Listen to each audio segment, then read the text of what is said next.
On va parler d'un sujet qui va être libérateur pour toi, je pense. Je me trompe peut-être, mais je pense. Tu te trompes pas. J'ai dit en intro du balado qu'il y avait quelque chose qui avait attiré mon attention, qui avait attiré mon œil dans le chapitre 7 du livre, pour ne pas le nommer, où tu parles de messages que tu as reçus en lien avec un artiste international. Tu ne la nommes pas, l'artiste, je dis là, parce que j'ai quelqu'un en tête, mais j'ai dit que j'essaierais d'entrer de jeu de savoir de qui parles-tu. C'est Céline. Bravo. Oui, tu vois comment ton édition est très, très bonne? Oui, c'est Céline Dion. Hem et c'est spécial parce qu'il faut que je te raconte un peu l'histoire, Oui. par rapport à Céline. Puis le tout a commencé vraiment dans, un moment très, très précis au Panama en 1er janvier 2020 où ce que mon mari et moi, on s'en va là-bas en vacances, que j'ai besoin de décrocher et ainsi de suite. Et là, je fais un songe. Donc j'ai fait un songe, je suis au Panama. Bon, nécessairement, je suis comme dans mon rêve, dans mon songe. Et là, j'arrive comme dans un manoir. Et là, qui arrive vers moi? René Angélil, avec une petite madame toute cute à côté de lui, qui le tient par le bras. Fait que là, et là, on volait, Marie-Christine, ouais, tu sais, on marchait pas, là, dans le manoir, on se promenait. Et là, c'est comme si on avait une vue sur tout ce qui se passait. Fait qu'on est allé dans une pièce qui avait des gens qui étaient là, qui parlaient. C'était très, très, très, là, détaillé, là, tu sais, je voyais vraiment tous les personnes. Et à un moment donné, on entend des propos, comme dans une genre de salle de conférence, on entend des propos.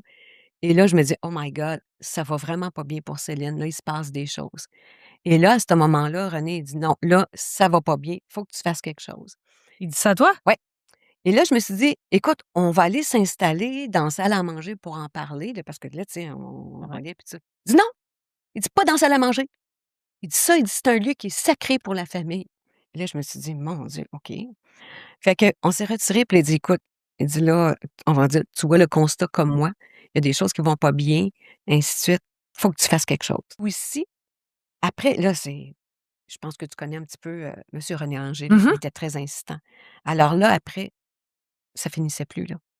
Là, il venait comme ça, des fois, il se présentait à moi, j'étais en méditation, mettons, pour d'autres personnes. Il se présentait à moi, il me donnait des détails, mais des détails, Marie-Christine, tellement précis.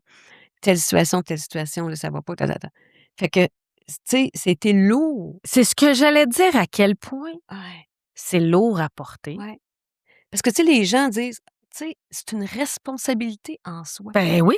C Tu sais, c'est pas comme un privilège, c'est vraiment une responsabilité en soi que, tu sais, que tu dois trouver le bon moment, les bonnes paroles et aussi entre le monde invisible et le monde du visible, le terrestre, c'est que, tu sais, ces gens-là, en tout cas, comme René, tu disait: «Écoute, il y a une urgence, faut que tu interagisses», mais tu sais, est-ce que les personnes vivantes sont prêtes? Est-ce que leur âme est prête? Est-ce que, tu sais, comme on dit, la vie, le cœur et l'âme est prête à les recevoir? Fait que, tu sais, il y a tout un respect de Mmh. ça aussi là-dedans, là.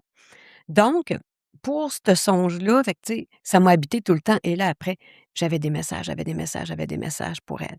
Et là, à un certain moment est arrivée une phase qui m'habitait tellement d'une puissance incroyable. Je me disais: «OK, là», parce que je recevais d'autres messages, autant de madame, Tanguay Dion, madame Dion, la mère de Céline et de René, en disant: «Là, ça va pas bien».